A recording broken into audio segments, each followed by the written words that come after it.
Good morning, children. So, today our topic is historical changes in sectors.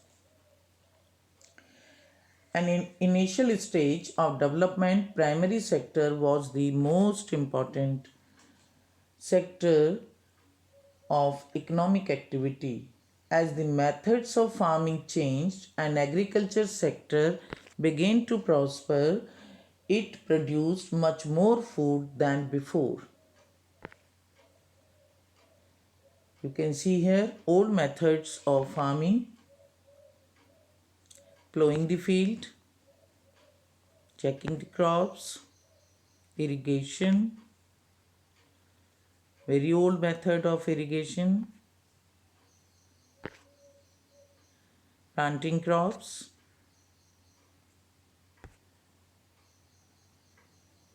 threshing, carrying such a heavy load, harvesting.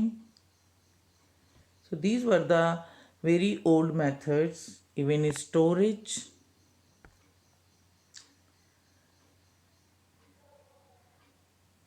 But many people could now take up many other activities, as well as new methods came in primary sector.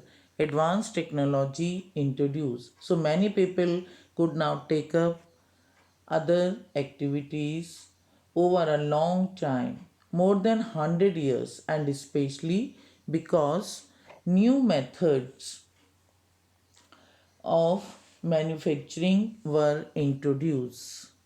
As new irrigation facilities developed in primary sector, then people started doing many other activities.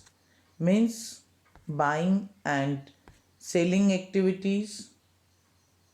Many new craftsmen, they started their work. Cottage industries, people or farmers started selling their products directly in the markets and carrying up to the consuming centers, as well as or in vegetable markets. Many R&D departments started working. Many new associations were opened. So these were the many new changes. New technologies were introduced. So in this way, there was a tremendous change in primary sector. Another sector, secondary sector, there were also many changes were brought.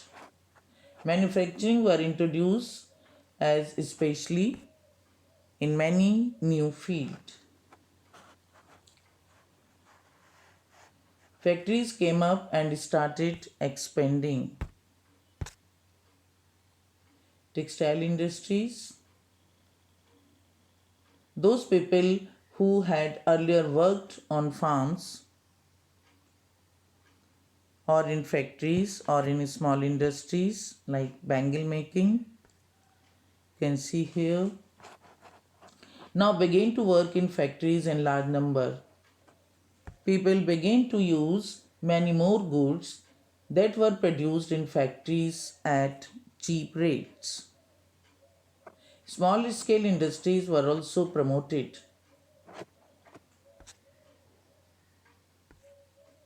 So in this way, secondary sector gradually became the most important in total production and employment. Hence, over the time, a shift had taken place. This means that the importance of the sectors had changed. New employment opportunities had brought in secondary sector and further in tertiary sector also. In the past 100 years, there had been a further shift from secondary to tertiary sector, or we can say service sector. And it was very important and played very important role in the development of our country. The service sector has become or the service sector has become the most important in farms of total production.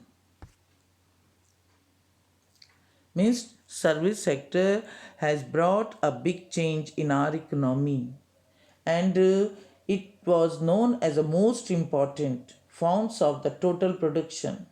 Most of the working people are also employed in the service sector. This is the general pattern observed even in developed countries. So new services were introduced in service sector. So at present service sector is known as the most important sector because in last 10 or 15 years new job opportunities are opened for people, so playing very vital role. Now I want to explain also interdependency of sectors. To understand this interdependency, let us take an example of a cold drink. A cold drink contains water, sugar, and artificial flavor. Suppose if there is no sugarcane production, then procuring sugar will become difficult and costly for the cold drink.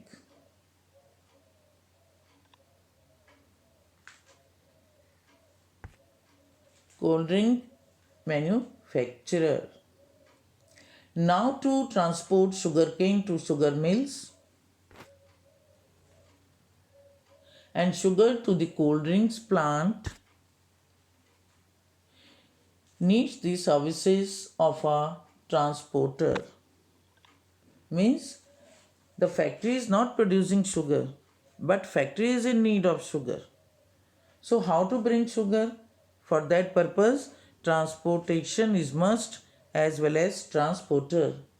A person or system of persons is required to maintain and monitor all these movements of goods from farm to factory, then to shop in different location. You can see the cold drinks, juices are brought in the market in the different locality. That is where role of administrative staffs comes. Let us go back to the farmer.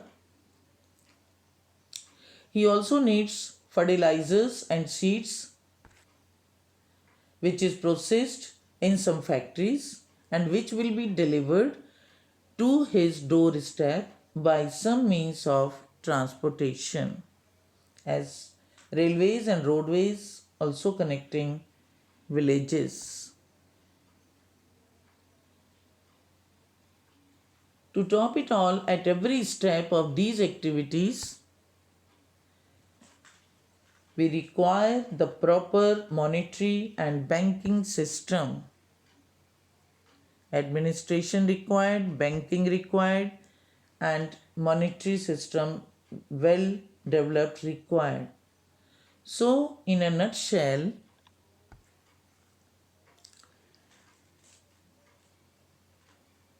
this describes how interrelated all these sectors of an economy are. Means separately no sector can progress. So they all are depending on each other. This is called interdependency of sectors. Thank you.